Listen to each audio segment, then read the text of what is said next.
যেহেতু বর্তমান সরকারে অনেক সাহসী ব্যক্তি আছে, 14 কোটি মুসলমানের সমর্থন পাবেন। যেভাবে হিন্দুস্তানে মাদ্রাসা বন্ধ করা হচ্ছে, মসজিদকে শহীদ করা হচ্ছে, যুবতী মুসলিম নারীদের ধর্ষণ করা হচ্ছে, প্রতিশোধ হিসেবে আসাম আর ত্রিপুরাকে কেটে স্বাধীন বাংলাদেশের অংশ বানাতে চাই আমরা। আউল বাউল ফাউল এগুলো খুব মজা লাগে। আজকে বিভিন্ন ব্যানারে সরোয়ার দিতে মহা সম্মেলন হচ্ছে, আমি স্বাগত জানাই। কিন্তু খাতমে নবুয়তের আন্দোলনে সব মাসলাকের ওলামায়ে কেরাম যদি এক প্ল্যাটফর্মে আসতে পারত, 1 ঘন্টায় কুখ্যাত কাফের কাদিয়ানীদেরকে রাষ্ট্রীয়ভাবে অমুসলিম ঘোষণা করা সম্ভব হতো। হতো কি না? তা আমার বুঝে আসে না। আগে যারা করলেন ওনারাও করলেন গাজার জন্য, স্বাগত জানাই। আবার যারা করবেন তাদের জন্য দোয়া করি সফল হোক। তারাও করতেছেন গাজার জন্য। তো বাংলাদেশে ইসলাম ও মুসলমানের সবচেয়ে বড় শত্রু কুখ্যাত কাফের কাদিয়ানীদেরকে অমুসলিম ঘোষণার দাবি করে আসছে এই দেশের মুসলমান 53 বছর যাবত। কোন সরকার আমাদের দাবি মানে না। কেন এই একটা ইস্যুতেই সবাই এক হইতে পারে? কথা বলেন। জনপুর, ফুরফুরা, ফুলতুলি, বদরপুর, আহলে সুন্নাত, ওলামায়ে দেওবান, কওমি সব এক হইতে পারে, এই একটা ইস্যুতে পারে না? সব যদি এক প্ল্যাটফর্মে চলে আসতো তাহলে 1 ঘন্টায় কাদিয়ানীদেরকে অমুসলিম ঘোষণা করা সম্ভব হতো, ঠিক কিনা বলেন? এই ইস্যুতে স্টেজে ডাকলেই ফতুয়াবাজি করে, কই উনি ওহাবি, উনি বেদাতি, উনি দাতি, উনি লম্বা টুপি, উনি গোল টুপি, উনি পাস করল। এটা হচ্ছে ইবলিস শয়তানের সবচেয়ে বড় চক্রান্ত। আর যারাই এই বিভেদ সৃষ্টি করে খাতমে নবুয়তের প্ল্যাটফর্মে এক হতে দেয় না, নিঃসন্দেহে তারা কাফের মুশরিক বেঈমানদের মদতপুষ্ট। আমাদেরকে একটা ইস্যুতে এক প্ল্যাটফর্মে আসতে হবে। রাজি আছেন? তাহরিকে খাতমে নবুয়ত বাংলাদেশ এই মিশন নিয়ে কাজ করছে, ইনশাআল্লাহ সফল হবে। প্রয়োজনে দাবি আদায়ে যদি বুকের রক্ত ঢেলে দিতে হয়, তাহরিকের সৈনিকরা প্রস্তুত আছে বাংলাদেশ। বিগত সরকারের আমলে যে মৌলবীরা দরবারি মৌলবী ছিল সব কিন্তু ধনী, 4টা বাড়ি, 3টা গাড়ি, 2টা বউ, অভাব নাই, লুটছে, হালুয়া রুটির ভাগ খাইছে। সব এখন কিছু পালাইছে ভারতের জঙ্গলে, আর কিছু গুহা আর গর্তে।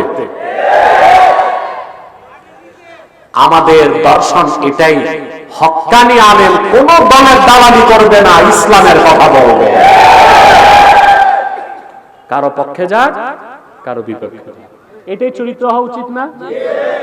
আলহামদুলিল্লাহ, মুহাম্মদ সাল্লাল্লাহু আলাইহি সাল্লামের জুতা মোবারকের সদকায় আমাদের চরিত্রটা দেখেছেন আপনারা। আমাদের রং আগে যেমন ছিল এখন তেমন।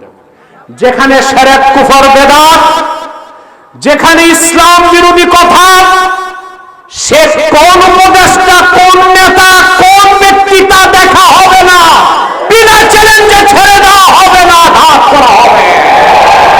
জিন্না সাহেবের ভুলের কারণে আমরা কাশ্মীর হারাইছি, ত্রিপুরা হারাইছি, আসাম হারাইছি, হায়দ্রাবাদ হারাইছি। আর হারাতে চাই না। আমাদের সম্পদ পুনর্দখল করতে চায়। ত্রিপুরা, আসাম, কাশ্মীর আর ভারতের অংশ চাই না। মুসলমানদের রাষ্ট্র হিসেবে স্বীকৃতি পাবে ইনশাআল্লাহ, আজ হোক আর কাল। আমি বর্তমান সরকারকে 3টা পরামর্শ দিয়েছিলাম, আলহামদুলিল্লাহ 3টাই তারা নিয়েছে। আমি বলেছিলাম চিকেন নেককে কেটে 7 সিস্টার স্বাধীন করো। সুর কিন্তু এখন ওই দিক। বলেছিলাম ভারতের সাথে ব্যবসা বন্ধ করা হোক, বন্ধ হয়েছে আলহামদুলিল্লাহ। 3 নাম্বারটা নেয় নাই, অপেক্ষায় আছে। আমি বলেছিলাম বাংলাদেশের নতুন মানচিত্র করতে হবে, ওখানে আমাদের মানচিত্রে আসাম আর ত্রিপুরাকে অন্তর্ভুক্ত করতে হবে। এটা চান আপনারা? কথা বলেন। যেহেতু বহস যে করছে আমার সাথে, একটা ভিডিও আছে, ওখানে যে শুনলাম মাগুরাতে এক পীর খাজা খবিরউদ্দিন চিশতি নামে 11 বছর খ্রিস্টান ধর্ম গ্রহণ করে মানুষকে মুরিদ করছে খ্রিস্টান ধর্মে। শয়তানটা মরে গেছে, এখন তার ছেলে আছে নুরা পাগলা, এটাও খ্রিস্টান। এটা রাজবাড়ী গোয়ালন্দ ঘাটে খানকা দিয়ে বসছে, সুফিবাদের নামে খ্রিস্টান ধর্ম প্রচার করতেছে। এটা হচ্ছে ইসাই জামাতের চক্রান্ত। এদের ব্যাপারেও সাবধান থাকবেন, পারবেন তো ইনশাআল্লাহ? সম্মানিত শুধু আপনাদের মাহফিলটা আল্লাহ কবুল করেছে। সাউন্ড তো স্পষ্ট, নয়েজ হয় কেন? আমার এটা কি 5ই আগস্টের আগের মাইক নাকি? সাউন্ডটা কান ফাটা আওয়াজ দরকার নাই, আওয়াজটা যেন ক্লিন হয়। কি করতে হবে তোমরা করো, কানে না লাগে, আওয়াজ যেন ক্লিন হয়।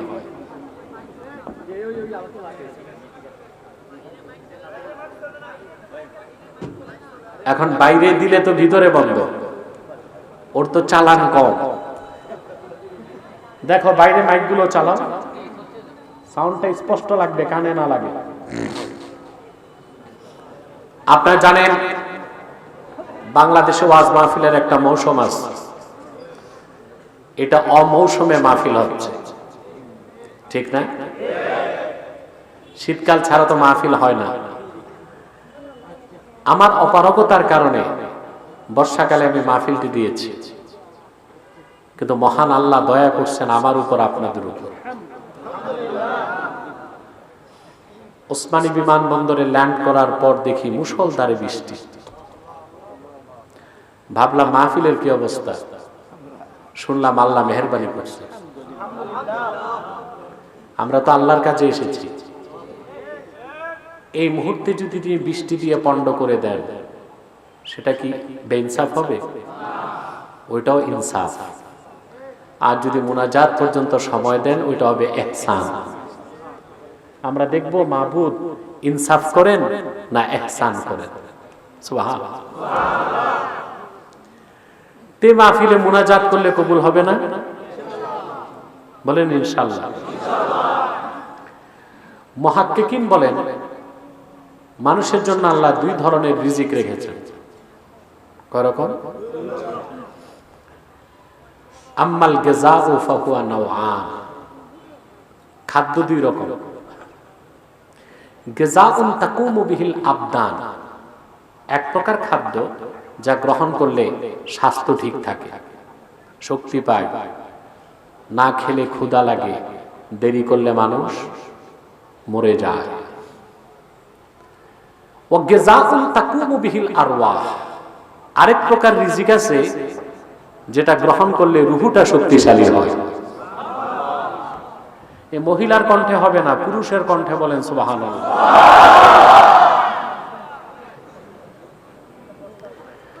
আল্লাহ রাব্বুল আলামিন মানুষের দেহটা তৈরি করেছেন মাটির সারনির্যাস থেকে, সেজন্য দেহের সব খাদ্য আসে মাটি থেকে। ধান, গম, শাকসবজি, ফল ফলাদি সব আসে মাটি থেকে, কিন্তু রূহটা এসেছে আসমান থেকে। রূহের খোরাকটাও এসেছে আল্লাহর কাছ থেকে, আসমান থেকে। আজকে আমরা গেজায়ে রূহ, রূহের খোরাক নেব, ঠিক না ইনশাআল্লাহ? শারীরিকভাবে আমি অসুস্থ, 14 তারিখ আপনাদের মাহফিল ছিল, ঠিক না? আমি হসপিটালাইজড ছিলাম, হসপিটালে ছিলাম, ডেটটা পরিবর্তন করলাম, আবার নতুন ডেট দেওয়া হলো। আল্লাহ আমাকে সুস্থ করে এনেছেন। মুমিনগণ যখন কোথাও বসে আর সম্মিলিত মুনাজাত করে, মাজমাউ জাওয়ায়েদ এসেছে, রাসূলুল্লাহ সাল্লাল্লাহু আলাইহি ওয়াসাল্লাম বলেছেন, আমার উম্মতের কোন দল যদি মুনাজাত করে, একজন দোয়া করে, বাকিরা যদি আমিন আমিন বলে, ওই দোয়া আল্লাহ ফেরত দেন না, কবুল করেন। তা আমরা কি পারবো আজকে মুনাজাত করে গুনাহ মাফ করে বাড়ি যেতে? শয়তান ওয়াসওয়াসা দিতে পারবে না তো। আমরা নিয়ত করছি কিছুক্ষণ পরে আজকের মুনাজাত করে গুনাহ মাফ করে নিষ্পাপ বেহেশতি আল্লাহওয়ালা হয়ে বাড়ি যেতে চাই। কারা কারা হাত তুলে আল্লাহ তাআলাকে দেখা।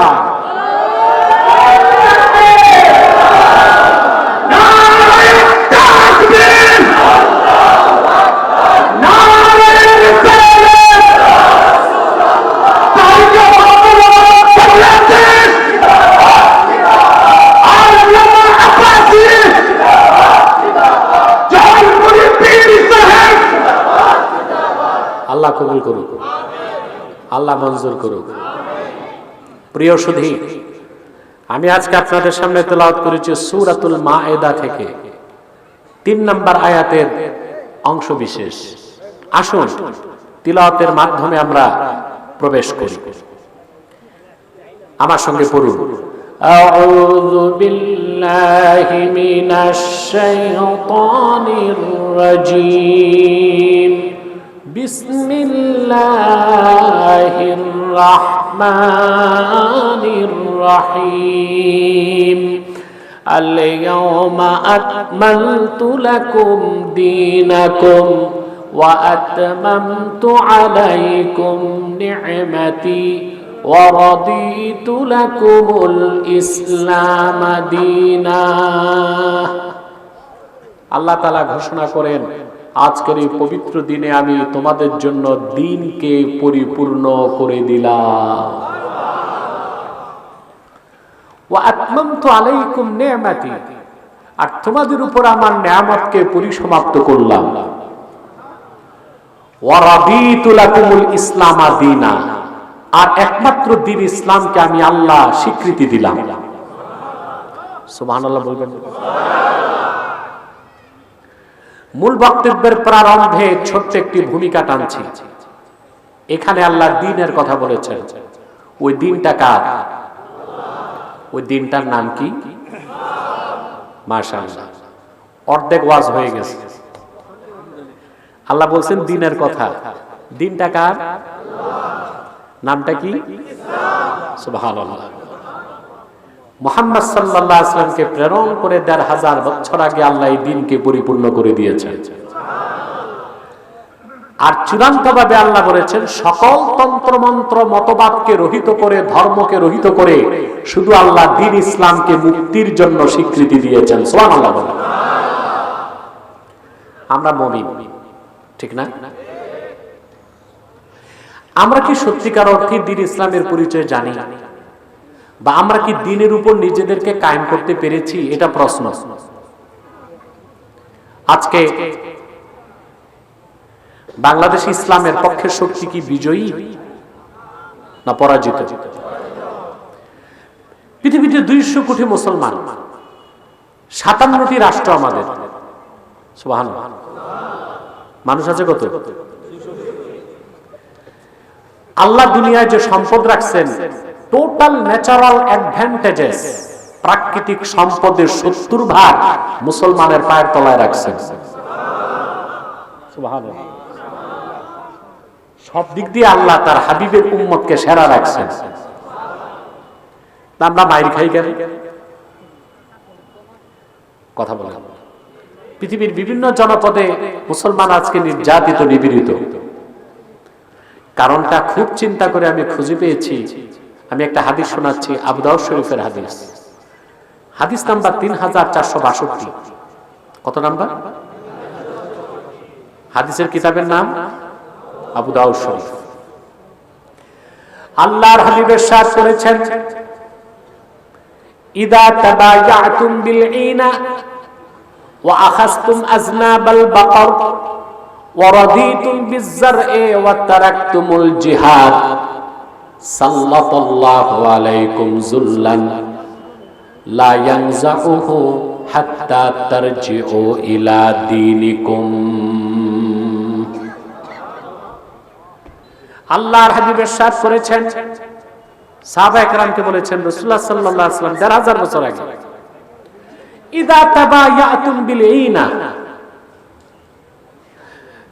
ঈনা হচ্ছে পুরা সুদ না, বাহানা করে সুদ খাওয়া। কি করে সুদ খাওয়া? অর্থাৎ সুদকে হিলা কইরা জায়েজ করা। এটা বাংলাদেশে আছে না নাই? সুদের নাম আর সুদ নাই। সুদের নাম হচ্ছে মাইক্রো ক্রেডিট,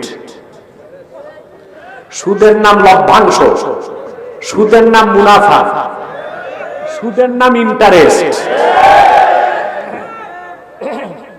ইনার ব্যাখ্যায় আবু দাউদ শরীফের সরাহ বাজলুল মাজহুদে এসেছে, আল বাইআতুল্লাতী তাতাশাব্বাহু বির-রিবা, যেটা পুরা সুদ না, সুদের সাদৃশ্য রাখে। কথা বুঝতেছেন? এর অর্থ ব্যাপক, অর্থাৎ মানুষ মুসলমান হারাম কাজ করবে না, কিন্তু করবে বাহানার মাধ্যমে। কিসের মাধ্যমে? হিলা করবে, হিলা। আমাদের দেশে আগে তালাকের ক্ষেত্রে হিলা করত, আর এখন সব হারাম কাজে কি চলতেছে? মোগল সম্রাটের সময় মোগল আমলে এক বড় মৌলবী ছিল মাখদুমুল মালিক, খুব জাদরেল মৌলবী, প্রচুর সম্পদ ছিল তার। যে মৌলবীরা রাজ দরবারে দৌড়ায় তাদের কি বাড়ি গাড়ির অভাব হয়? কথা বলেন। বিগত সরকারের আমলে যে মৌলবীরা দরবারি মৌলবী ছিল সব কিন্তু ধনী, 4টা বাড়ি, 3টা গাড়ি, 2টা বউ, অভাব নাই কোনো কিছু। খুব লুটছে, কি করছে? লুটছে, হালুয়া রুটির ভাগ খাইছে। সব এখন কিছু পালাইছে ভারতের জঙ্গলে, আর কিছু গুহা আর গর্তে। আমাদের দর্শন এটাই, হক্কানি আলেম কোন দলের দালালি করবে না, ইসলামের কথা বলবে, কারো পক্ষে যাক কারো বিপক্ষে। এটাই চরিত্র হওয়া উচিত না? আলহামদুলিল্লাহ, মুহাম্মদ সাল্লাল্লাহু আলাইহি সাল্লামের জুতা মোবারকের সদকায় আমাদের চরিত্রটা দেখেছেন আপনারা। আমাদের রং আগে যেমন ছিল এখন তেমন। যেখানে শিরক, কুফর, বেদাত, যেখানে ইসলাম বিরোধী কথা, সে কোন উপদেষ্টা, কোন নেতা, কোন ব্যক্তি তা দেখা হবে না, বিনা চ্যালেঞ্জে ছেড়ে দেওয়া হবে না, ঘাত করা হবে।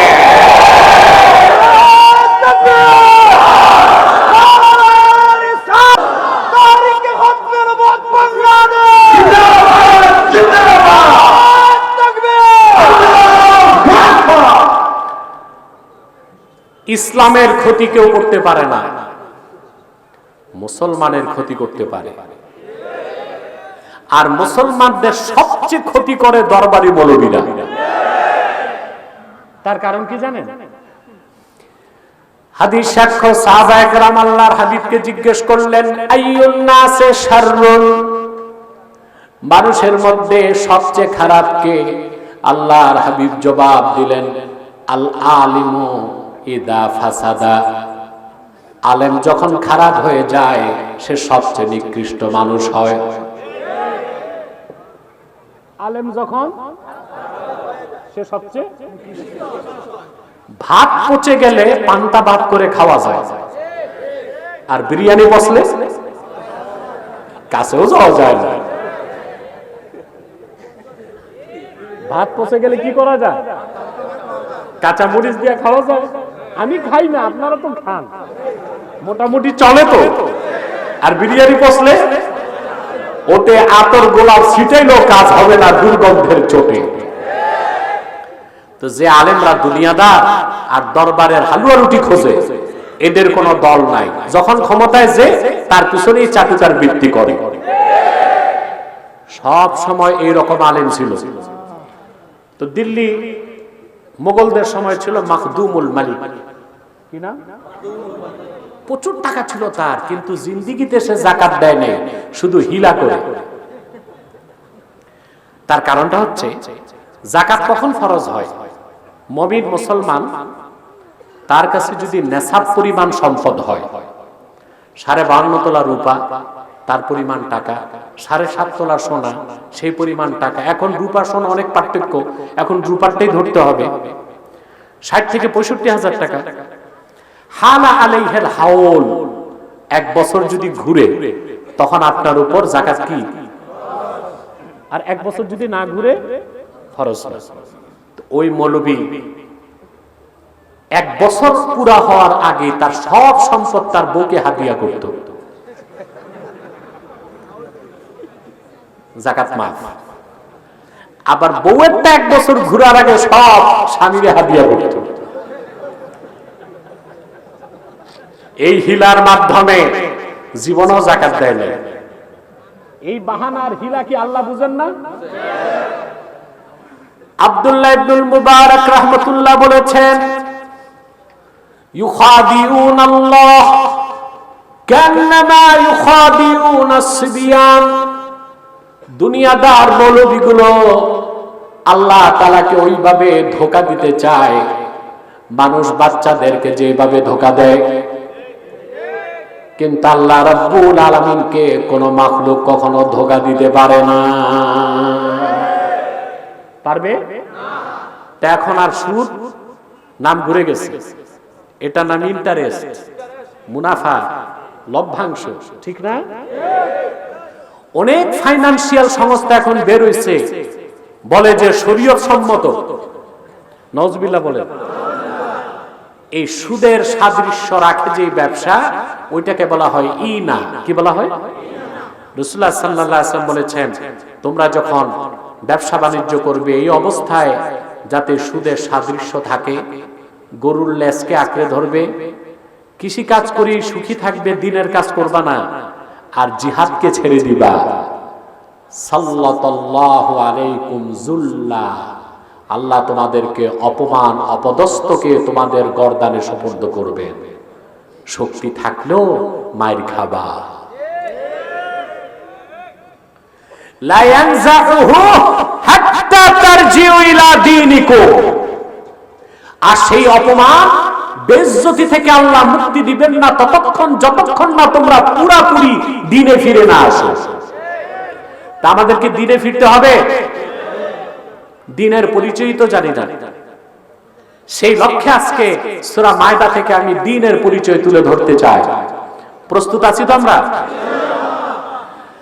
আল্লাহ রাব্বুল আলামিন কোরআন কারীমে ইরশাদ করেন, আল-ইয়াওমা আকমালতু লাকুম দীনাকুম ওয়া আতমামতু আলাইকুম নি'মাতি ওয়া রাদিতু লাকুমুল ইসলামা দীনা।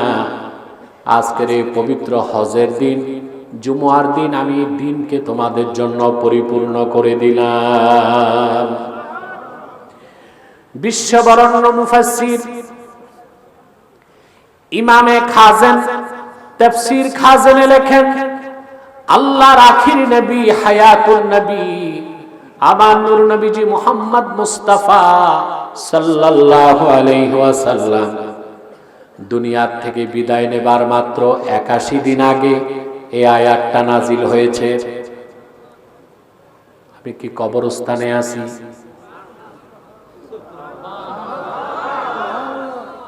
তোমাদের মুখে কি ললিপপ না বাদাম? আমরা একসাথে বলি সুবহানাল্লাহ। রাসূলুল্লাহ সাল্লাল্লাহু আলাইহি সাল্লাম দুনিয়া থেকে বিদায় নেওয়ার কতদিন আগে? 81 দিন আগে। দিনটা ছিল হজের দিন, বিদায় হজ্জের দিন। জিলহজ মাসের 9 তারিখ ছিল। আরাফার ময়দানে আল্লাহর হাবিব উষ্টির পিঠে বসা ছিলেন। ইতিহাস সাক্ষ্য দেয়, আল্লাহর হাবিবের সামনে 1 লক্ষের উপর সাহাবী দাঁড়ায় ছিলেন। একটি বর্ণনায় 1,24,000, আরেক বর্ণনায় 1,40,000 সাহাবী। 2 রকম মত কেন? যারা বলেছেন 1,24,000 সাহাবী, তারা নারী আর শিশুদেরকে গণনায় নেন নাই। যারা বলেছেন 1,40,000, তারা নারী আর শিশুদের গণনায় নিয়েছেন। আসর নামাজের শেষ সময়, মাগরিব নামাজের কিছু আগে জিবরিল চলে আসলো মহা সুসংবাদ নিয়ে। আল্লাহ ঘোষণা করলেন, আল-ইয়াওমা আকমালতু লাকুম দীনাকুম ওয়া আতমামতু আলাইকুম নি'মাতি ওয়া রাদিতু লাকুমুল ইসলাম দীনা। হে মানব জাতি, আমি আজকের এই পবিত্র হজের দিন, জুমুয়ার দিন তোমাদের জন্য দিনকে পরিপূর্ণ করে দিলাম। তোমাদের উপর আমার নিয়ামতকে পরিসমাপ্ত করলাম। আর কিয়ামত পর্যন্ত শুধু মুহাম্মদ সাল্লাল্লাহু আলাইহি সাল্লামের রক্ত ঝরা দিনকে আমি আল্লাহ মনোনীত করলাম। সুবহানাল্লাহ। আমি সংক্ষিপ্ত তরজমা ব্যাখ্যার সাথে করলাম, আপনারা কি বুঝে গেছেন? না ভাই, এত সহজ না। আমি একটা কথা বলছি, অনুধাবন করতে পারবেন এই আয়াতের ওজন কত বেশি। তাফসীর মাদারিকে এসেছে, হাদিসটি সুনান তিরমিজিতেও আছে ভিন্ন ভিন্ন শব্দে, হাদিসটি বুখারীতেও আছে ভিন্ন শব্দে। আল্লাহর হাবিবের আপন চাচাতো ভাই আব্দুল্লাহ ইবনে আব্বাস রাদিয়াল্লাহু তাআলা আনহুমা, তিনি একদিন কোরআন কারীম সূরা মায়দা তেলাওয়াত করছিলেন। ওনার সামনে মুসলমানদের সঙ্গে অনেক বড় বড় ইহুদি পণ্ডিতরাও বসেছিল। কি আশ্চর্য বিষয়, রাসূলুল্লাহর জামানায় আবু জাহেলের মতো কাফেররাও কোরআন শুনতো, ইহুদিরাও কোরআন শুনতো। আর ১৫০০ বছর পরে এমন কিছু নামদারি মুসলমান বুদ্ধিজীবী বাংলাদেশে আছে, রবীন্দ্রসঙ্গীত ভালো লাগে, কোরআনের আওয়াজ খুলে যায়, আগুন ধরায় দেয়। আছে না? শান্তিনিকেতন থেকে বাংলা সাহিত্যে ডক্টর হয়ে আসছে। রবীন্দ্রসঙ্গীত ভালো লাগে, আজান ভালো লাগে না, হামদনাথ ভালো লাগে না, কোরআনের তেলাওয়াত ভালো লাগে না। আবু জেহেলের মতো একটা নিকৃষ্ট কাফের কোরআনকে বিশ্বাস করতো না, কিন্তু আসাফুস সিয়ার, সিরাতের কিতাবে আব্দুর রব দানাপুরি রাহমাতুল্লাহ লেখেন, আবু জাহেল, আবু লাহাব, আবু সুফিয়ান, হিন্দা, উম্মে জামিল, এই সব কুরাইশ বংশের কাফের নরনারী শেষ সাথে অপেক্ষায় থাকতো রাসূলুল্লাহ কখন কাবার হাতিমে কোরআন তেলাওয়াত করবেন। একদিকে আল্লাহর হাবিব কাবার হাতিমে নামাজে কোরআন তেলাওয়াত করতেন, আর চুপে চুপে আবু জেহেল, আবু লাহাব, উতবা, শাইবা, মুগীরা পিছনে দাঁড়ায় কোরআন শুনে তন্ময় হয়ে রাত কাটায় দিত। কখন যে ভোর হয়ে যেত টের পেত না। সেই যুগে ১৫০০ বছর আগে মাতৃভাষা যাদের আরবি ছিল, তারা আল্লাহর কোরআন শুনে রাত পার করে দিত। আর আজকে আমার দেশে এমন মুসলমান আছে তথাকথিত প্রগতিশীল, কোরআনের আওয়াজ ভালো লাগে না, ওয়াজ মাহফিলের আওয়াজ ভালো লাগে না, ডিজে পার্টি ভালো লাগে, বৈশাখী গান ভালো লাগে, আউল বাউল ফাউল এগুলো খুব মজা লাগে। এখন বলেন নিকৃষ্ট কোনটা বেশি, আবু জেহেল না এগুলো? জোরে বলতে হবে। সাহাবায়ে কেরাম যখন কোরআন শরীফ পড়তেন, ইহুদিরাও বসে কোরআন শুনত। আব্দুল্লাহ বিন আব্বাস তেলাওয়াত করতেছিলেন সূরা মায়দা থেকে। আমি যে আয়াতের ব্যাখ্যা করছি, ঠিক এই আয়াতে আসার পর মদিনা মুনাওয়ারায় তৎকালে ইহুদি ধর্মের সবচেয়ে বড় আলেম দাঁড়ায় গেছে। তাফসীরের কিতাবে তিরমিজিতে, বুখারীতে নামটা আসে নাই। ওই ইহুদি আলেমের নাম কি ছিল? আহমদ বিন হাম্বল তার মুসনাদে নামটা উল্লেখ করছে। ওই ইহুদি আলেমের নাম ছিল কাবুল আহবার। কি নাম? এই কাবুল আহবার সবচেয়ে বড় আলেম ছিল। এই লোকটা দাঁড়ায় গেছে, অবাক হয়ে বললেন, আব্দুল্লাহ বিন আব্বাস, এই রকম একটি আয়াত কোরআনে আল্লাহ নাযিল করেছেন আমি তো পূর্বে শুনি নাই। লাউ নাযালাত হাযিহিল আয়াতু আলাইনা লাত্তাখাযনা যালিকাল ইয়াওমা ঈদা। যদি এই রকম একটা আয়াত আল্লাহ আমাদের নবী মুসার উপর তাওরাত কিতাবে নাযিল করতেন, খুশির আতিশয্যে আয়াত নাযিলের দিনটারে আমরা ঈদের দিন বানায় ফেলতাম। আমরা কি বানাতাম? সুবহানাল্লাহ। এখন আব্দুল্লাহ বিন আব্বাস কি জবাব দিয়েছেন যে না, আমাদের ঈদ দুইটাই, আর ঈদ বানানোর সুযোগ নাই নাকি? কি জবাব দিয়েছেন? হযরত আব্দুল্লাহ বিন আব্বাস জবাব দিলেন, قال والله إنها نزلت على رسول الله صلى الله عليه وسلم في يوم عيدين يوم عرفة ويوم جمعة আল্লাহর কসম রে ইহুদি, তুমি জানো না এই আয়াতটা আল্লাহ তার হাবিব মুহাম্মদ সাল্লাল্লাহু আলাইহি সাল্লামের উপর নাজিল করেছেন এমন একদিন যেই দিন ডবল ঈদ হয়েছে। দিনটা ছিল হজের দিন, দিনটা ছিল জুমুয়ার দিন। তাহলে এই আয়াতের ফজিলত কত বেশি তা কি একটু হইলেও টের পাইছেন? কথা বলেন না। প্রশ্ন হচ্ছে কেন বিদায় হজ্জে জুমার দিন হজের দিন রাসূলুল্লাহর সামনে লক্ষাধিক সাহাবীর উপস্থিতিতে এই আয়াত কেন নাযিল হলো? প্রশ্ন আসে না? জবাব তো আল্লাহ রাব্বুল আলামিন এই আয়াতে বলতে চাইলেন আল্লাহ তার দ্বীনের প্রচার শুরু করেছেন আদমের মাধ্যমে, ঠিক না? কথা বলেন। একের পর এক পয়গম্বর এসেছেন, 1 লক্ষের উপর পয়গম্বর হাজার হাজার বছর দ্বীনের দাওয়াত দিয়েছেন, দ্বীন পরিপূর্ণ হয় নাই। কিন্তু আল্লাহর আখিরি নবী মুহাম্মদ সাল্লাল্লাহু আলাইহি ওয়াসাল্লাম ১৫০০ বছর আগে মাত্র 23 বছর দ্বীনের দাওয়াত দিয়েছেন। মক্কায় 13 বছর, মদিনায় 10 বছর। লাখের উপর নবীর হাজার হাজার বছরের দাওয়াতে যে দ্বীন পরিপূর্ণ হয় নাই, আল্লাহর হাবিবের 23 বছরের মেহনতের কারণে সেই দিন আল্লাহ পরিপূর্ণ করে দিলেন। তাহলে বোঝা যায় লাখের উপর পয়গম্বরের হাজার হাজার বছরের মেহনতকে এক পাল্লায় দিলেও আল্লাহর আখিরি নবীর 23 বছরের মেহনতের ওজন বেশি হয়ে যাবে। সুবহানাল্লাহ। লাখের উপর নবী হাজার হাজার বছর দিনের দাওয়াত দিয়েছেন, দিন পরিপূর্ণ। আর রাসূলুল্লাহ দাওয়াত দিয়েছেন, জোরে বলেন, দিন আল্লাহ কি করছে? পূর্বের পয়গম্বরের কাছে দিনের পেগাম নিয়ে পূর্বের পয়গম্বর কারো কাছে জিবরিল এসেছেন 10 বার, হযরত ইব্রাহিমের কাছে এসেছেন 10 বার, কোন পয়গম্বরের কাছে 15 বার, কারো কাছে 300 বার। সবচেয়ে বেশি মুসা পয়গম্বরের কাছে এসেছেন 415 বার। আর আল্লাহর আখিরি নবী আমার নূর নবীজি মুহাম্মদ সাল্লাল্লাহু আলাইহি সাল্লামের কদমে এই দিনের দাওয়াত পৌঁছাতে জিবরিল এসেছেন 24,000 বার। আল্লাহু আকবার। মুসলমান, তুমি টের পাও না যে আল্লাহ তার হাবিবের উম্মত বানাই দিয়েছেন তোমাকে?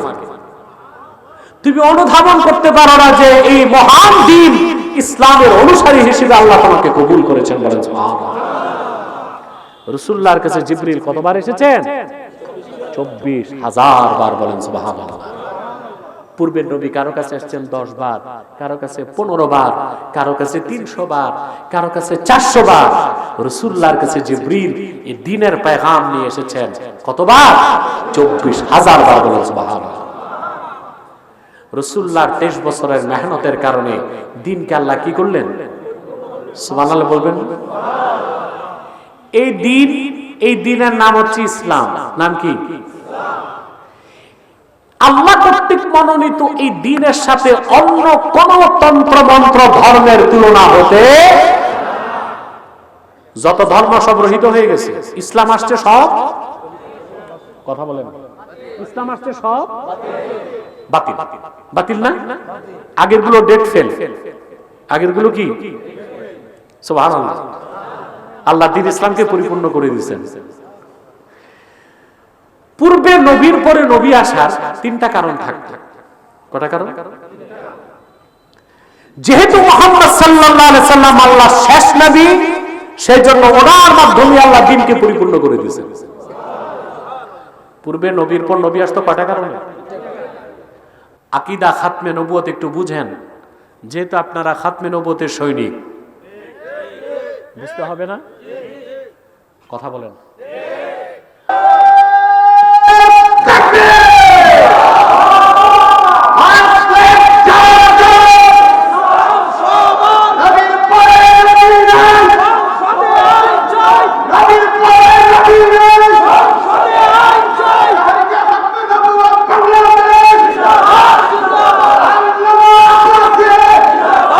ভাইরা, নবীর পরে নবী আসার কয়টা কারণ থাকতো? জোরে মাতো না ভাই, এতক্ষণে খুশি হয়েছে, সিলেটের ভাষা খুশি।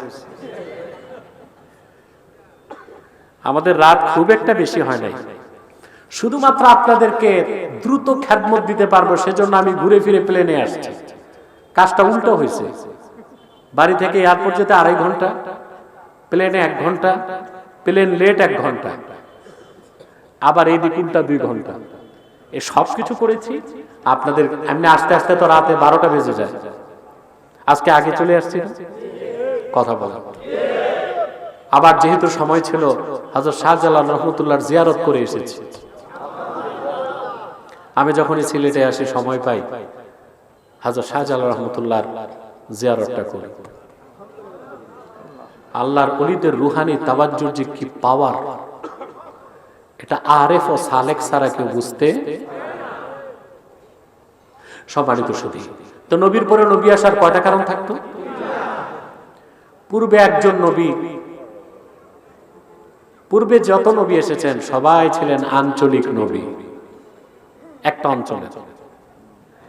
তখন আরেক অঞ্চলের জন্য আরেক নবী লাগতো, আল্লাহ নবীর পরে নবী পাঠাইতেন। কিন্তু আল্লাহ আখির নবী মুহাম্মদ সাল্লাল্লাহু আলাইহি ওয়াসাল্লামকে পাঠালেন শুধু আরববাসীর হেদায়েতের জন্য না, বিশ্ব নবী হিসেবে তাম মানবতা, বিশ্ব মানবতার হেদায়েতের জন্য। পূর্বে নবীরা ছিলেন কেউ বনী ইসরায়েলের নবী, কেউ আমালেকার নবী, কেউ কিপ্তিদের নবী, আর মুহাম্মদ সাল্লাল্লাহু আলাইহি সাল্লাম সকলের নবী, নবীগণের নবী, নবিয়ুল আম্বিয়া। সুবহানাল্লাহ। আল্লাহ রাব্বুল আলামিন বলেন, কুল ইয়া আইয়ুহান নাসু ইন্নী রাসূলুল্লাহি ইলাইকুম জামিআ। প্রিয় রাসূল মুহাম্মদ সাল্লাল্লাহু আলাইহি ওয়াসাল্লাম, আপনি বলুন, হে মানব জাতি, আমি তোমাদের গোটা বিশ্ব মানবতার হেদায়েতের জন্য আল্লাহর রাসূল হিসেবে এসেছি। সেজন্য রাসূলুল্লাহকে পাঠিয়ে আল্লাহ নবুয়তের রিসালাতের দরজা বন্ধ করলেন, দ্বীনকেও পরিপূর্ণ করে দিলেন। সুবহানাল্লাহ কইবেন। পূর্বে নবীর পর নবী আসার দ্বিতীয় কারণ থাকতো। ইমাম ফখরুদ্দিন রাজি তার তাফসীর কবিরে লেখেন, ইন তারাকা শাইআম মিনান নাসিহাতি ওয়াল বায়ান ইয়াস্তাদরিকুহু মান ইয়াতি বাদা। একজন নবী যতটুক দিনের দাওয়াত দিতেন, এই কথা নাই, খামোশ, কোন নড়াচড়া চলবে না, যারা দাঁড়ায় আছেন দাঁড়ায় থাকেন, বসে আছেন যারা বসে থাকেন, খুব জরুরি কথা। এগুলো না বুঝলে কপাল পূর্বে আপনাদের। শুনতেছেন? পূর্বে একজন নবী দিনের দাওয়াত দিতেন, আল্লাহর পক্ষ থেকে মৃত্যুর পরোয়ানা আসতো, নবী চলে যেতেন, বাকি রেখে কিছু, ওই বাকিটা ধরতে আরেক নবী লাগতো, আল্লাহ নবীর পর নবী পাঠাতেন। কিন্তু আল্লাহর আখিরি নবী নূর নবীজি আমার মুহাম্মদ সাল্লাল্লাহু আলাইহি ওয়াসাল্লাম কিছুই বাকি রেখে যান নাই। তিনি আল্লাহর পক্ষ থেকে 23 বছর দাওয়াত দিয়ে এমন একটা দিন রেখে গেলেন যা আল্লাহ পরিপূর্ণ করে দিয়েছেন, পরিসমাপ্ত করে দিয়েছেন। বলেন সুবহানাল্লাহ। পূর্বে নবীর পর নবী আসার তৃতীয় কারণ ছিল আল্লাহর পক্ষ থেকে যে মেসেজ আসতো, কি কিতাব বা সহিফা, ওগুলো সংরক্ষণের দায়িত্ব আল্লাহ নবীকে দিতেন, পরে দায়িত্ব পেত উম্মত। নবী যতদিন থাকতেন কিতাব ঠিক থাকতো, নবী বিদায় নিলে কিতাবে ভেজাল ঢুকত, আসমানি কিতাব ভেজাল হয়ে যেত, তার অথেন্টিসিটি হারিয়ে ফেলত। যেমন মুসা নবী ইন্তেকালের পর তাওরাত কিতাব কি ইহুদিরা রদবদল করে দিয়েছে। ঈসা নবী কোথায় আছে? জোরে বলতে হবে। আর খ্রিস্টানদের বিশ্বাস তাকে হত্যা করা হয়েছে, শুলবিদ্ধ করে, এবং খ্রিস্টানরা মনে করে ফিলিস্তিনেই কোথাও তার কবর আছে। এটা একটা মিথ্যা বিশ্বাস।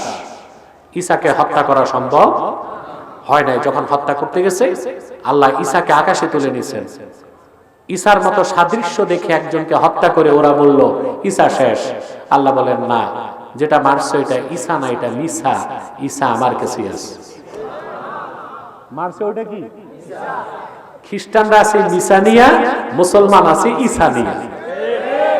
খ্রিস্টানরা আছে আর আমরা আছি, আমরা ঈসানিয়া। কেমনে আছি আমরা জানি, কিয়ামতের আগে ঈসা রূহুল্লাহ আকাশ থেকে নামবেন, আমাদের সাহায্য করবেন, দাজ্জালকে হত্যা করবেন। নবী পরিচয় না, মুহাম্মদ সাল্লাল্লাহু আলাইহি ওয়াসাল্লামের উম্মত পরিচয়, বলেন সুবহানাল্লাহ। ঠিক না? তা আমরা আছি ঈসানিয়া, ওরা আছে। ঈসা রূহুল্লাহ আকাশে ওঠার মাত্র 60 বছর পরে সেন্ট পৌল এই ইনজিল কিতাবে ঢুকাই দিয়েছে শারেক, থিওরি অফ ট্রিনিটি, তৃতীয়বাদ ঢুকাই দিয়েছে। পুরা কিতাবটারই কি করছে? বরবাদ করে দিয়েছে। পূর্বে নবীর পরে নবী আসতো, নবী আল্লাহর কাছ থেকে যে পয়গাম আনতো উম্মতটা ভেজাল করত, কিন্তু আখির নবী মুহাম্মদ সাল্লাল্লাহু আলাইহি সাল্লামের মাধ্যমে ১৫০০ বছর আগে আল্লাহ দ্বীনকে পরিপূর্ণ করে দিয়েছেন।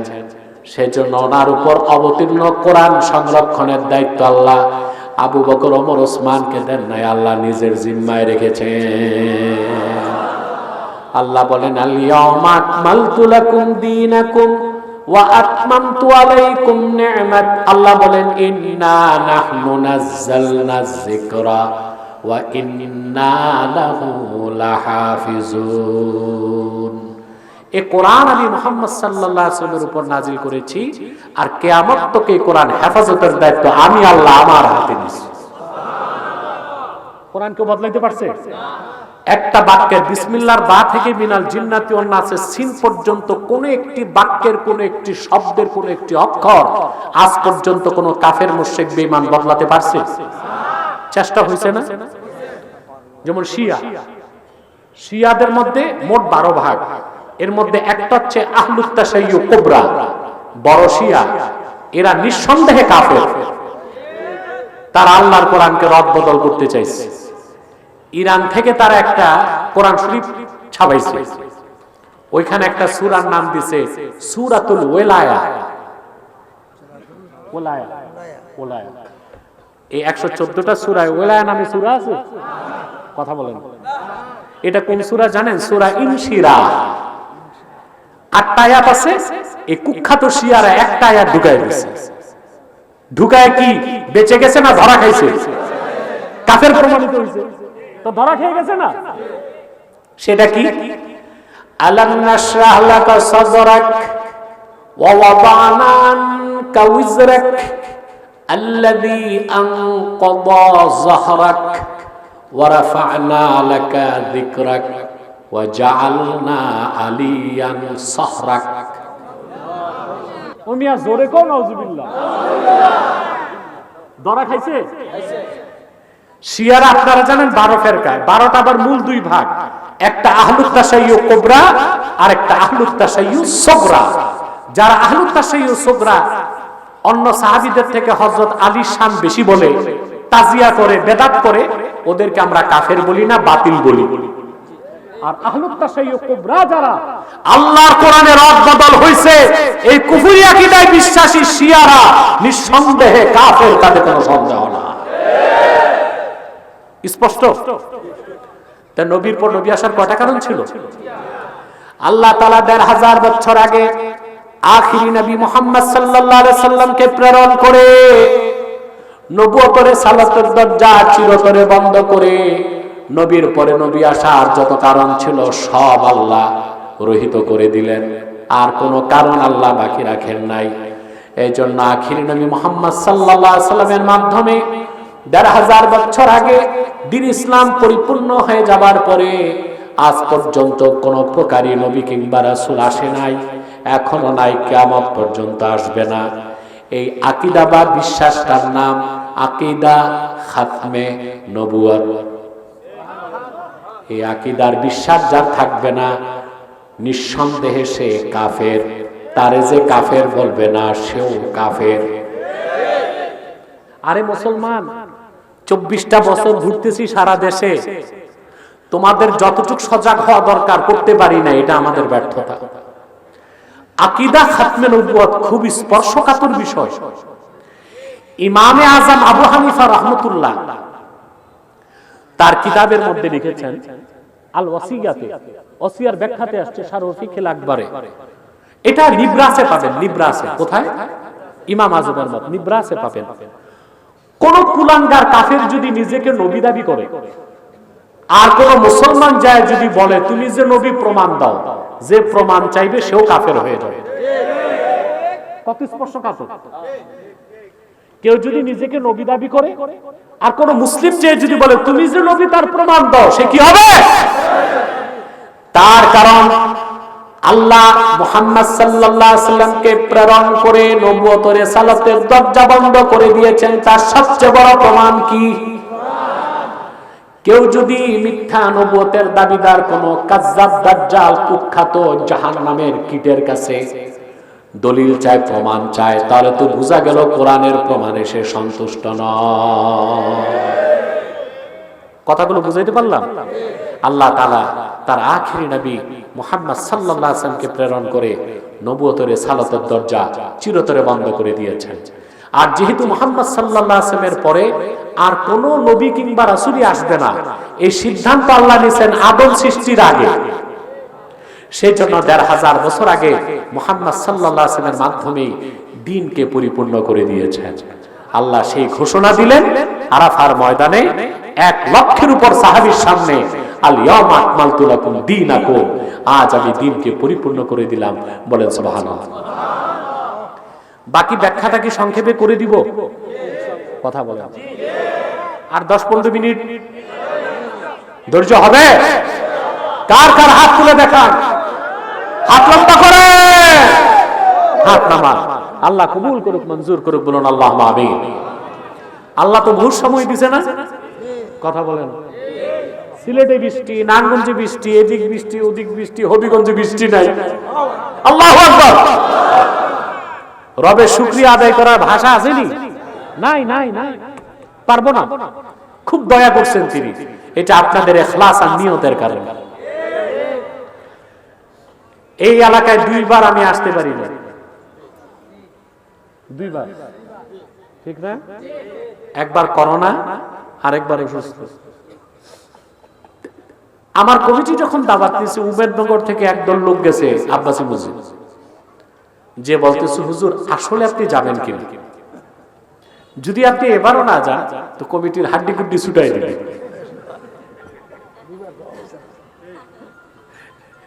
তা আমি বললাম ইনশাআল্লাহ আমি যাব।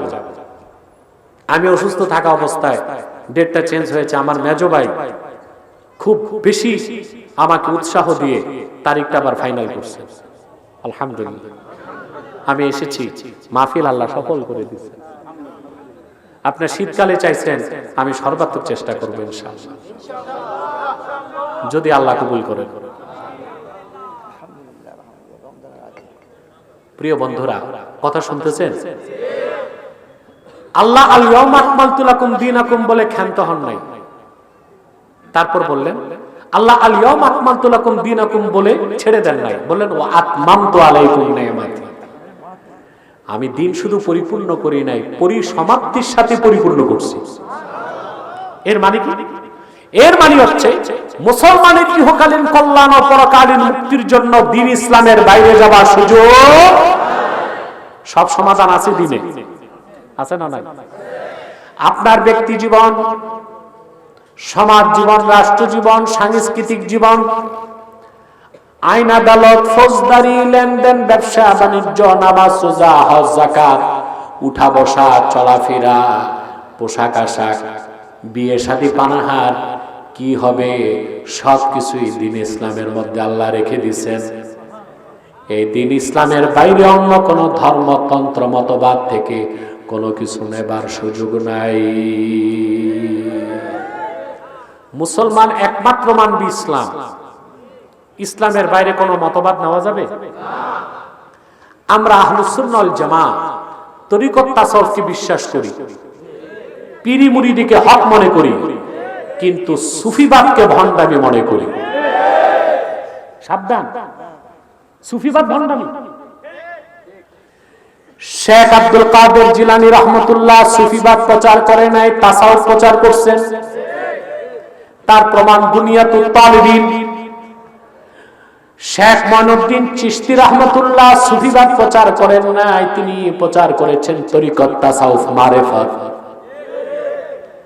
মুজাদ্দিদ আল ফেসানি, বাহাউদ্দিন নকশবন্দি, সৈয়দ আহমদ বেরেলি, কারামত আলী জৌনপুরি, এই মহান মুতাসাউফিন সাধকগণ সুফিবাদের নামে শিরক কুফর শিখায় নাই, মানুষকে তরিকত তাসাউফ শিখায়া তাআল্লুক মা আল্লাহ, আল্লাহর সাথে কিভাবে বন্ধুত্ব করতে হবে সেই সবক দিয়েছে।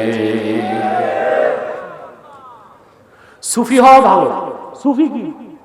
সুফি মানে সুফ থেকে সুফি। সুফ বলা হয় পশমকে। আল্লাহওয়ালা বুজুর্গরা আগে পশমের পোশাক পরতো টাকা বাঁচাইতে, অপচয় রোধ করতে, এই জন্য তাদের কি বলা হইতো? সুফি। তো এই সুফ থেকে সুফি, এইরকম সুফি আমি নিজেও। আমিও মাঝে মধ্যে কম্বল পরে স্টেজে যাই, ওটা সুফ না? কথা বলেন, কম্বলটা পশম না? আমিও তো সুফি। সুফির সাথে কোনো দ্বন্দ্ব নাই, কিন্তু সুফিবাদ একটি শিরকি মতবাদ। সুফিবাদ মানে সুফিজম, ইজম মানে মতবাদ। তো দিন তো পরিপূর্ণ ইসলাম, এখানে অন্য কোন মতবাদ কি ঢুকতে পারে? মুসলমান ভালো করে মনে রাখবা, আজকে বাংলাদেশে নতুন মতবাদ এসেছে, এটার নাম পোলারিজম, বহুত্ববাদ। দেশের এখন ক্রান্তিকাল না, তখন পশ্চিমা কিছু দালাল বুদ্ধিজীবী মিডিয়া এই বহুত্ববাদকে প্রচার করতে চাচ্ছে। মুসলমান বহুত্ববাদকে বিশ্বাস করে না, একটা মতবাদকে বিশ্বাস করে, যেটা ইসলামের মতবাদ। বহুত্ববাদ বিশ্বাস করেন? বহুত্ববাদ মানে হচ্ছে আপনি আল্লাহ আল্লাহ বুজুর্গ, আপনি আপনার মতো থাকবেন, জেনাকার জেনা করবে চুপ থাকবেন, চোর চুরি করবে কিছু বলবেন না, মহিলাদের বিয়ে না করে লুচ্চা বদমাইশরা পুরুষে পুরুষে বিয়ে করবে, সমকামী,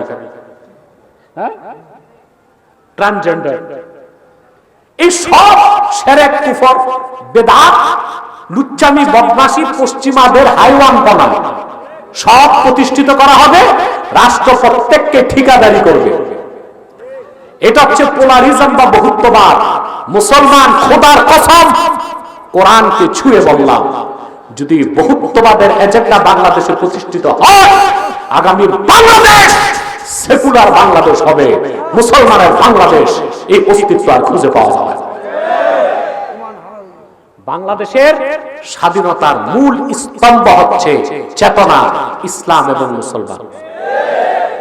যদি বাংলাদেশে মুসলমান বেশি না হইতো, তো 47 সালে বাংলাদেশ কি পাকিস্তান হতো না ভারত? কথা বলেন, এটা জানেন আপনারা? টু নেশন থিওরি, দ্বিজাতি তত্ত্বের ভিত্তিতে দেশ ভাগ হয়েছে না? কথা বলেন, বাংলাদেশে যদি মুসলমান বেশি না হতো, তো বাংলাদেশ কি পাকিস্তান হতো না ভারত? যেমন আসাম, আসাম কিন্তু 3 দিন স্বাধীন হয়নি, আসাম চাইছিল বাংলাদেশের সাথে থাকতে। আমরা এমন একজনের নেতা বানাইছিলাম জিন্না সাহেবকে, উনি দিন রাত মদ খেয়ে ঘুমাইতো শুধু। এ মদ খেয়ে টাল ছিল, 3 দিনে আসামের মানুষ ইন্ডিয়ার পতাকা তুলে নাই, অপেক্ষায় ছিল পাকিস্তানের অংশ হবে। সিলেটটাও ছুটে যাচ্ছিল, তৎকালে কিছু আল্লাহওয়ালা বুজুর্গের সংগ্রামের কারণে সিলেট বাংলাদেশের অংশ হয়েছে। এগুলো ইতিহাস, এগুলো কি পড়েন, এগুলো পড়লে দেখবেন আপনারা। তো জিন্না সাহেবের ভুলের কারণে আমরা কাশ্মীর হারাইছি, ত্রিপুরা হারাইছি, আসাম হারাইছি, হায়দ্রাবাদ হারাইছি। আর হারাতে চাই না, আমাদের সম্পদ পুনর্দখল করতে চাই।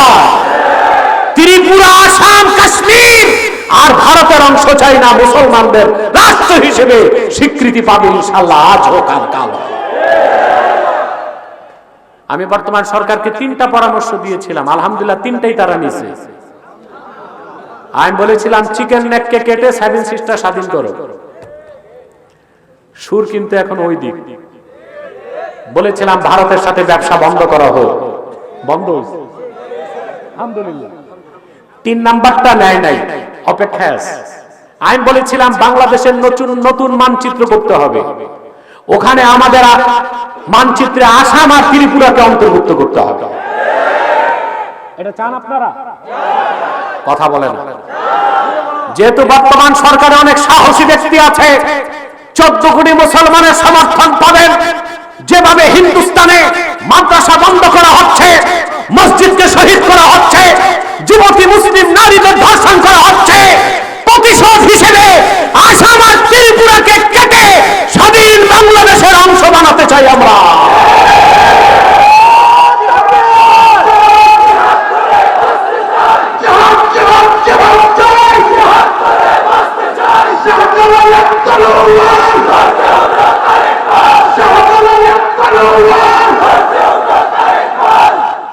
আমার ভাইরা, বলছিলাম বাংলাদেশের স্বাধীনতার মূল চেতনা ইসলাম ও মুসলমান। মুসলমানের সংখ্যা বেশি ছিল, 47-এ বাংলাদেশ পাকিস্তানের অংশ, সেজন্যই সম্ভব হয়েছে 71-এ স্বাধীন দেশ বাংলাদেশ করা। হিন্দু সংখ্যা যদি বেশি হতো, বাংলাদেশ হতো ইন্ডিয়ার অংশ। আর যদি ইন্ডিয়ার অংশ হতো, এটা কোনোদিনও আসাম ত্রিপুরার মতো স্বাধীন। তো বাংলাদেশের স্বাধীনতার মূল চেতনা কি? অসাম্প্রদায়িকতা না ইসলাম ও মুসলমান? যতদিন এদেশে মুসলমানের সংখ্যা ধিক্য থাকবে, বাংলাদেশ বিশ্ব মানচিত্রে স্বাধীন রাষ্ট্র হিসেবে টিকে থাকবে। খোদা না খাস্তা সেকুলারিজমের নামে, বহুত্ববাদের নামে শেরকিয়ার কুফরি মতবাদ ঢুকায়া গোটা জাতিকে যদি নাস্তিক আর পাশবিকতার দিকে ঠেলে দেওয়া হয়, বাংলাদেশ তার স্বাধীনতা হারাবে। আপনাদের পাশে একটা দেশ আছে ফিলিপাইন, এটা কি রাষ্ট্র ছিল? মুসলিম। এখন খ্রিস্টান। মুসলমানের সংখ্যা কমে গেছে, খ্রিস্টান বেড়ে গেছে, মুসলিম রাষ্ট্র স্বাধীনতা হারিয়েছে। কথা বলে না। স্পেন কি ছিল? মুসলিম রাষ্ট্র। খ্রিস্টানের সংখ্যা বেড়ে গেছে, মুসলমান কমে গেছে, মুসলিম রাষ্ট্র স্পেন স্বাধীনতা হারিয়েছে। সুদানের দারফুর মুসলিম অংশ ছিল, খ্রিস্টান বেড়ে গেছে, মুসলমান কমে গেছে, মুসলমান স্বাধীনতা। ইন্দোনেশিয়ার পূর্ব তিমুর মুসলিম রাষ্ট্র, মুসলিম রাষ্ট্রের অংশ ছিল, মুসলমান কমে গেছে, খ্রিস্টান বেড়ে গেছে, পূর্ব তিমুর এখন খ্রিস্টান রাষ্ট্র। অতএব বহুত্ববাদ বা পোলারিজমের মাধ্যমে বাংলাদেশে যে ইসলাম বিরোধী চক্রান্ত বাস্তবায়নের চেষ্টা করছে গুটি কয়েক বুদ্ধিজীবী, জর্জ সরোসের নাপাক ডলারের পয়সা যাদের কাছে ঢুকছে, তা প্রতিহত করতে হবে আপনাদের। নতুবা ঈমানও হারাবেন, দেশ হারাবেন। এক সাগর রক্তের বিনিময়ে তা হতে দেওয়া হবে না বাংলাদেশে। এক্ষেত্রে আপনাদের অবস্থান হবে জিরো টলারেন্স। পারবেন না ইনশাআল্লাহ? তাহলে আমার ভাইয়েরা, দ্বীন ইসলামকে গ্রহণ করার পর অন্য কোন মতবাদ মানার সুযোগ, অন্য ধর্ম থেকে কিছু নেবার সুযোগ কেন নাই? আল্লাহ আগের সব রিজেক্ট করে বলে দিয়েছেন, ওয়ারাদিতু লাকুমুল ইসলাম দীনা, একমাত্র আমি মুহাম্মদ সাল্লাল্লাহু আলাইহি সাল্লামের আনিত দ্বীনকে স্বীকৃতি দিলাম। সকল তন্ত্র মন্ত্র মতবাদ আগের সব রিজেক্ট, সামনে যত আসবে সব রিজেক্ট। সুবহানাল্লাহ বলবেন না? এখন আপনি ইসলাম মানার পর, মুসলিম হবার পর অন্য ধর্ম থেকে ভালো কিছু থাকলেও কি নিতে পারবেন? কথা বলেন। যেমন আলবেনিয়াতে একটা সুফিবাদী দল আছে। কোথায়? আলবেনিয়াতে। এদের নাম বাকতাশি। কি নাম? বাকতাশি। এদের যে নেতা ছিল সে ছিল শিয়া, তার নাম ছিল বাকতাশ। তার অনুসারীরা বাকতাশি। তারা ইসলাম থেকে কিছু নিছে, খ্রিস্ট ধর্ম থেকে কিছু নিছে। এখন খ্রিস্টান ধর্মে মদ হালাল, এই জন্য মুসলমান নামদারি সুফিবাদী বাকতাশিরা বলে মুসলমানের জন্য মদ হালাল। এদের নাম কি? বাকতাশি। আলবেনিয়ার প্রেসিডেন্ট ওটাও বাকতাশি। সে এখন চাচ্ছে ভ্যাটিকান সিটির মতো সুফিবাদীদেরকে আলবেনিয়াতে একটা ক্ষুদ্র অংশে স্বাধীন রাষ্ট্র বানায় দিবে। এই জন্যই আমি এত মজবুত অবস্থান সুফিবাদের বিপক্ষে, তাসাউফের পক্ষে। আমরা তরিকত, তাসাউফ, পীরি, মুরিদি, হক্কানি আর মারেফতকে স্বাগত জানাই, আর সুফিবাদকে আমরা বলি না। চিল্লায় বলেন সুফিবাদ। আর জোরে সুফিবাদ, সুফিবাদ। তাসাউফ জিন্দাবাদ, তরিকত তাসাউফ, ইলমে মারিফাত, হক্কানি পীর মাশায়েখ। আমাদের সমস্ত পীর মাশায়েখ যদি এইভাবে কথা বলি আমরা, ইনশাআল্লাহ এই সুফিবাদী ভণ্ডদের চক্রান্ত থেকে দেশ বেঁচে যাবে। এই সুফিবাদী পীর যেগুলো, এগুলো শিয়াদের দালালি করে, আমির মুয়াবিয়াকে গালিগালাজ করে, খাঁটি সুন্নি এজিদকে 100 বার লানত দেয়, কিন্তু হযরত মুয়াবিয়া রাদিয়াল্লাহু তাআলা আনহু শানে বেয়াদবি করতে পারে না। ওই যে সুফিবাদী ভণ্ড, ওরাই শিয়াদের পয়সা খেয়ে হযরত মুয়াবিয়া রাদিয়াল্লাহু তাআলা আনহু আকাশচুম্বী মর্যাদার বিপক্ষে কথা বলে। এই সুযোগগুলো আপনারা খাঁটি সুন্নিরা দিবেন না। পারবেন তো ইনশাআল্লাহ? আল্লাহ কবুল করুক, মঞ্জুর করুক, বলুন আল্লাহুম্মা আমিন। তাহলে যে কথা বলে তাফসীরটা শেষ হচ্ছে, মনোযোগ আছে তো? একমাত্র কি মুসলমানের মুক্তির একমাত্র সমাধান কি? কেবলমাত্র ইসলাম, শুধুমাত্র ইসলাম, একমাত্র ইসলাম। ইসলামের বাইরে কোনো কল্যাণ, কোনো ভালো থাকলেও খোঁজার সুযোগ। এখন কেউ বলতে পারেন এটা তো অযৌক্তিক কথা, ইসলাম মানলাম, পাশাপাশি অন্য ধর্মে ভালো কিছু থাকলে নিতে সমস্যা কি? কথা বলে, আমি একটা উদাহরণ দিই, কথা বলে। কে কি ঘুমান? হাত উঠান। না, আলহামদুলিল্লাহ অধিকাংশ লোক কনসান্স, ঠিক আছে, বেহুশ লোক কম আছে এখানে। আর কয়েক মিনিট, তাহলে আমরা এই আয়াতের অংশ পুরোটা বুঝতে পারবো ইনশাআল্লাহ। ইসলাম গ্রহণের পর অন্য কোন ধর্মতন্ত্র মতবাদ থেকে ভালো কিছু থাকলেও নেওয়া কি যাবে? পৃথিবীতে সবচেয়ে দামি ঔষধ হচ্ছে ক্যান্সারের কেমোথেরাপি, এটা জানেন না? আমি দোয়া করি আল্লাহ আমাদের মুসলিম পরিবারের প্রতিটা মানুষকে ক্যান্সার ও দুরারোগ্য ব্যাধি থেকে মুক্ত রাখুন। ঘরে কারো ক্যান্সার হলে ওই লোকটাও যায়, সহায় সম্পদ সব।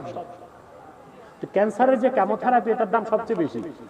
আপনি যদি ভালো কেমোথেরাপি কিনেন, এক শিশি জার্মান বা ফ্রান্সের, এক শিশির দাম 1.5 লাখ পৌনে 2 লাখ টাকা। এক শিশি 1.5 লক্ষ টাকা, এক শিশি, একটা ইনজেকশন। এখন মনে করুন আজকে কত তারিখ? ক্যান্সারের ওষুধ কিনছেন, কেমোথেরাপি 1 বোতল, এক শিশি।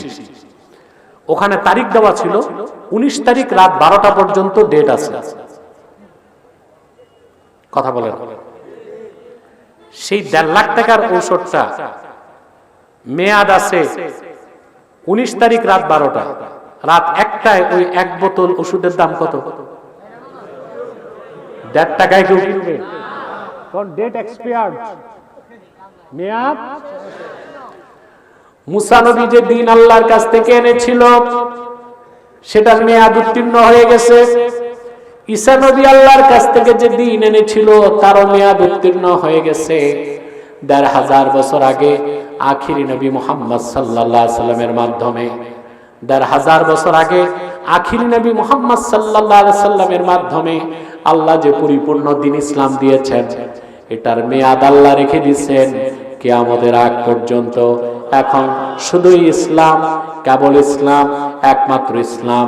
পূর্বের কোন ধর্মের মেয়াদ উত্তীর্ণ ধর্মের ভালো কোনো কিছুও নেওয়া যাবে না। যেমন মেয়াদ উত্তীর্ণ ঔষধ যত ভালো হোক শরীরে দেওয়া যায় না। ওয়ারাদিতু লাকুমুল ইসলামা দীনা। সাদাকাল্লাহুল আযীম ওয়া সাদাকা রাসূলুহুন নবিয়ুল কারীম ওয়া নাহনু আলা যালিকা মিনাশ শাহিদিন ওয়াশ শাকিরিন আলহামদুলিল্লাহি রাব্বিল আলামিন। ও ইউটিউবার ভাই, বক্কা বক্কা বক্কা,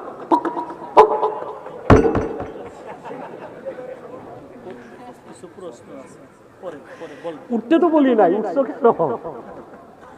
এই কোথায় যাচ্ছ তোমরা? মুনাজাত না করে বসো।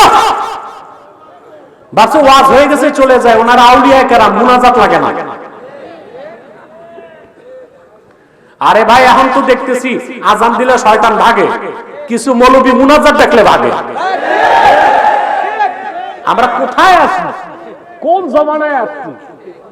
কথা বলে না। আল্লাহ হেদায়েত করুক। যাক, আর বললাম না, এত বলছি, বলার আর কিছু নাই। 26 তারিখে দোয়া করে দিছি। প্রিয় ভাই, বিদায় লগ্নে একটা কথা বলবো, আপনার এখানে বিভিন্ন দলমতের লোক আছেন না? কথা বলেন। বিভিন্ন হক্কানি পীর মাশায়েখদের মুরিদ আছেন, রাজনৈতিক দল ভিন্ন ভিন্ন আছে। আমার একটা অনুরোধ, তাহরিকের পক্ষ থেকে আমার অনুরোধ, দলীয় মতভেদ থাক, মাসলাকগত দ্বন্দ্ব আছে তাও থাক, তিনটা ইস্যুতে আমরা এক হব। ইসলামের সুমহান স্বার্থ রক্ষায় আমরা ঐক্যবদ্ধ হব। মুসলমানদের মৌলিক দাবিগুলো যা আদায় হয় নাই দেশ স্বাধীনের পর এখন পর্যন্ত, তা আদায় করতে আমরা এক হব। আর বাংলাদেশের স্বাধীনতা রক্ষায় আমরা এক হব। রাজি আছেন? আমাদের এই তিনটি স্বার্থের বিরুদ্ধে চক্রান্ত করে যাচ্ছে তিনটি অমুসলিম সম্প্রদায়। তার মধ্যে সবচেয়ে কুখ্যাত হচ্ছে আকীদা খাতমে নবুয়ত অস্বীকারী কুখ্যাত কাফের কাদিয়ানী সম্প্রদায়। নিঃসন্দেহে তারা কাফের এবং অমুসলিম। যে সন্দেহ করবে সেও তো কাফের হয়ে যাবে, কারণ তারা আল্লাহর আখিরি নবী মুহাম্মদ সাল্লাল্লাহু আলাইহি সাল্লামকে আল্লাহর শেষ নবী হিসেবে বিশ্বাস করে না, কোরআনকে শেষ আসমানি কিতাব হিসেবে বিশ্বাস করে না, ইসলাম পরিপূর্ণ জীবন বিধান এটা বিশ্বাস করে না। সেজন্য তারা কি? চিল্লায় বলেন, তারা কি? তাদেরকে যারা কাফের বলবে না তারা কি? মানুষকে ধোঁকা দিতে তারা কি করে? মুসলমানদের মতো দাড়ি রাখে, টুপি লাগায়, নামও রাখে, তাই বলে কি মুসলমান হবে? দাড়ি রাখলে কেউ যদি মুসলমান হতে পারত, তো রবীন্দ্রনাথ ঠাকুরের চেয়ে বড় মুসলমান কে হইত? সে কি মুসলিম ছিল না অমুসলিম? টুপি লাগালে মুসলমান হওয়া যায়? দিল্লি পার্লামেন্টে দেখবেন অনেক হিন্দু এমপি টুপি লাগায়, তাই বলে কি মুসলমান হবে? নাম রাখলে মুসলমান হওয়া যায়?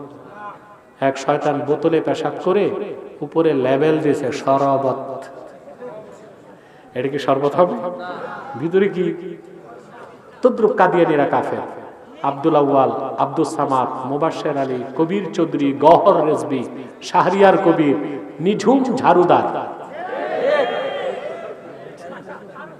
এসব নাম রাখার দ্বারা তারা মুসলমান হতে পারে। আমার ভাইরা, আমার বন্ধুরা, আমার আল্লাহ নবীজি আমার মুহাম্মদ মুস্তাফা সাল্লাল্লাহু আলাইহি সাল্লামের ইসলাম ও কোরআনের হাজার হাজার বছর পরে বর্তমান ভারতের কুখ্যাত পাঞ্জাবের কুখ্যাত গুরুদাসপুরের কুখ্যাত কাদিয়ানে ইংরেজ আমলে এক শয়তান নিজের নবী দাবি করছে। চিল্লায় বলেন নাউজুবিল্লাহ। শয়তান তার নাম রেখেছিল তার বাপ মির্জা গোলাম আহমদ কাদিয়ানী। সাবধান, তাকে গোলাম আহমদ বলা যাবে না, কারণ গোলাম আহমদ অর্থ আহমদ এর গোলাম। কোন কাফের কোনদিনও গোলাম আহমদ এর গোলাম হতে পারে না। আর কাদিয়ানের কাযযাব ছিল শেষ দরজার কুখ্যাত কাফের। সে গোলাম আহমদ এর গোলাম ছিল না, সে ছিল কুখ্যাত শয়তানের কুখ্যাত গোলাম। কাদিয়ানের কাযযাব মিথ্যা নবুয়তের দাবিদার মির্জা গোলাম শয়তান কাদিয়ানির উপর গজব এসেছে 1908 সালে। যখন গজব এসেছে, কাদিয়ানের কাযযাব মিথ্যা নবুয়তের দাবিদার ইংরেজদের পাঁচ আটার গোলাম মির্জা গোলাম শয়তান কাদিয়ানি 1908 সালে ধ্বংস হয়ে কুখ্যাত জাহান্নামের কুখ্যাত কুকুরে পরিণত হয়েছে, তার অনুসারীরাও ধ্বংস হয়েছে। বর্তমানে কিছু কাদিয়ানি বাংলাদেশে আছে। ইতিমধ্যেই তারা বাংলাদেশে 100 সেন্টার করে ফেলছে। আপনাদের সিলেট সোভানীঘাটে একটা সেন্টার করছে, সুনামগঞ্জের দিরাইতে একটা সেন্টার করছে, কিশোরগঞ্জে সেন্টার করছে। কথা বুঝতে পারছেন? 100 সেন্টার করে ফেলছে। উপাসনালয়কে তারা বলে মসজিদ। কি বলে? নাউজুবিল্লাহ বলবেন না? ইহুদিদের উপাসনালয় কি মসজিদ না সিনাগগ? খ্রিস্টানদেরটা গির্জা, বৌদ্ধদেরটা প্যাগোডা। তাদের চেয়ে বড় কাফের কাদিয়ানি, তাদের উপাসনালয় মসজিদ হতে পারে না, সেটাও একটা শয়তানি আস্তানা। নাম পরিবর্তন করে করে তারা মিথ্যা পরিচয় দেয়। কখনো নিজেদের পরিচয় দেয় আহমদী জামাত, কখনো বলে আহমদিয়া জামাত, কখনো বলে আহমদী সম্প্রদায়, কখনো বলে আহমদিয়া সম্প্রদায়, কখনো বলে আহমদি মুসলিম জামাত, কখনো বলে আহমদিয়া মুসলিম জামাত। সাবধান, যত কাদিয়ানি ছিল আছে থাকবে, তারা কেউ আহমদি জামাত নয়, আহমদিয়া জামাত নয়, আহমদি সম্প্রদায় নয়, আহমদিয়া সম্প্রদায় নয়, আহমদি মুসলিম জামাত নয়, আহমদিয়া মুসলিম জামাত নয়, তারা শয়তানি জামাত, কুখ্যাত জাহান্নামের কুখ্যাত কুকুরের দল। আমাদের সকল দলের একটাই দাবি, অনতিবিলম্বে স্বাধীন বাংলায় শয়তান কাদিয়ানীদেরকে রাষ্ট্রীয়ভাবে অমুসলিম ঘোষণা করতেই হবে, করতেই হবে, করতেই হবে। এই দাবি আদায়ে যদি তাহরিকে খাতমের উপর বাংলাদেশের ব্যানারে জান এবং মাল দেবার ডাক আসে, কারা কারা প্রস্তুত আছেন হাত তুলে দেখেন।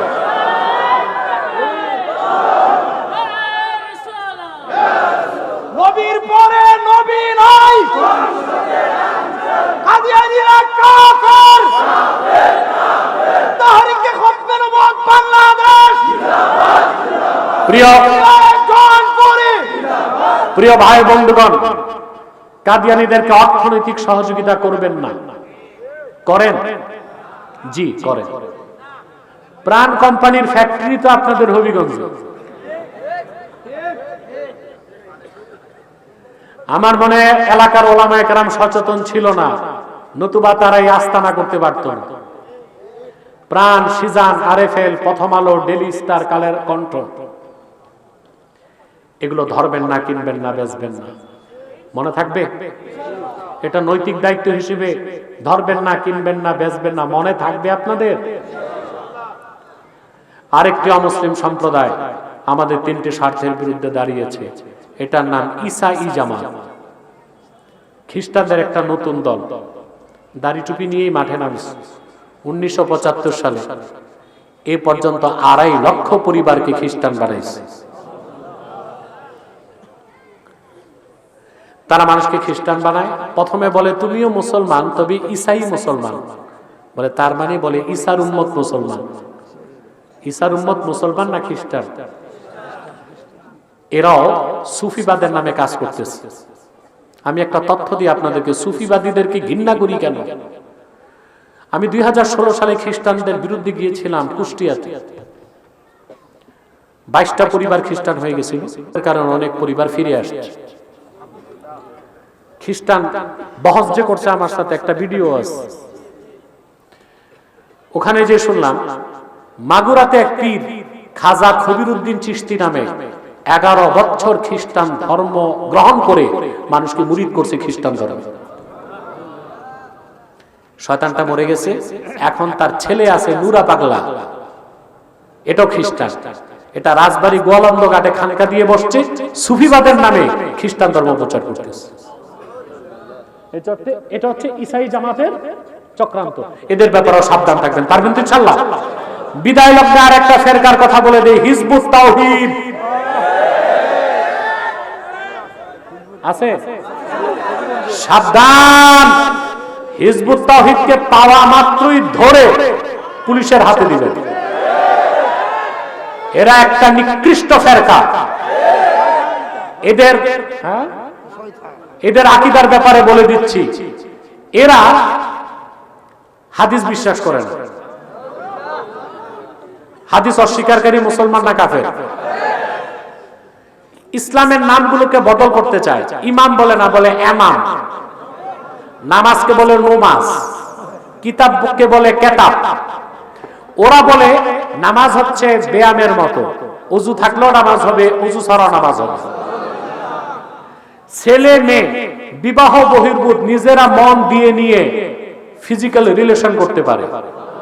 জেনার মতো হারামকে তারা হালাল মনে করে। তাদের বিশ্বাস দাজ্জাল বলতে কিছু নাই, আমেরিকাই দাজ্জাল। আমাদের কথা পারলে আমেরিকা যে বোমা মারো, কিন্তু দাজ্জাল নাই এটা বলো কেন? এটা বলার উদ্দেশ্য তো ভিন্ন, কারণ দাজ্জালকে হত্যা করতে কে নামবে? এটা তো বলতে পারে না, বলে দাজ্জালই তো নাই, তার মানে ঈসা নামার দরকার কি? এটা একটা বাতিল ফেরকা, কাফের ফেরকা। এদের ব্যাপারেও সাবধান থাকবেন, পারবেন তো ইনশাআল্লাহ? আসুন মুনাজাতের প্রস্তুতি নেই। আল্লাহ আমাদেরকে কবুল করুক, মঞ্জুর করুক।